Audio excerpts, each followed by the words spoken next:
Sensilbi veillera à ce que l'équipe du recensement informe vite de l'invasion du Venezuela. Le Venezuela a déclaré l'état d'urgence national, a annoncé qu'il mobiliserait toutes ses forces pour se défendre, et a indiqué que les États-Unis attaquent actuellement des installations militaires civiles et souhaitent obtenir du pétrole.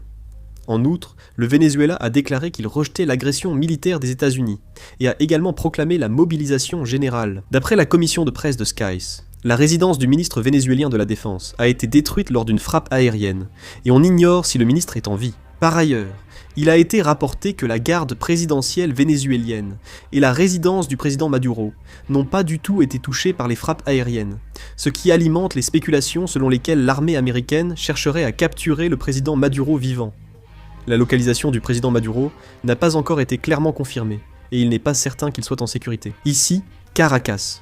Dans la capitale vénézuélienne, Caracas, l'armée vénézuélienne est en cours de déploiement, et des véhicules blindés vénézuéliens sont en mouvement. Ici, Caracas, une frappe aérienne a eu lieu sur ce qui semble être un dépôt de munitions, et une seconde explosion s'est produite. La région de Caracas est en chaos, les habitants fuirent la ville. Près de la forteresse Tiuna, des hélicoptères AAIH-64 attaquent l'armée vénézuélienne et tirent des missiles.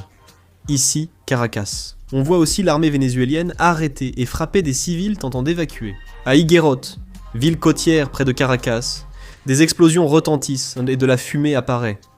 À la mairie de La Guaira, une forte explosion provoque la panique. Une frappe aérienne américaine est en cours. Des images montrent un hélicoptère Apache attaquant le Venezuela. Le système de défense aérienne vénézuélien réagit, entraînant un affrontement avec les forces américaines. Vidéo en cours de diffusion sur les réseaux sociaux. L'endroit où Hugo Chavez s'asseyait a été bombardé par les forces américaines.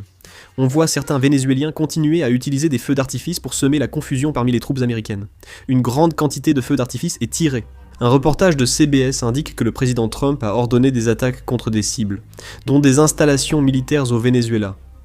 L'opération, prévue initialement pour Noël, a été avancée à cause d'une opposition interne. L'armée américaine a refusé de commenter sur le Venezuela. Miguel Díaz-Canel Bermúdez affirme que Cuba condamne l'attaque des États-Unis contre le Venezuela et appelle la communauté internationale à réagir immédiatement. Le président colombien a appelé à l'apaisement des tensions et a exhorté toutes les parties à s'abstenir de toute action susceptible d'aggraver le conflit. Nous publierons une vidéo dès que de nouvelles infos seront disponibles.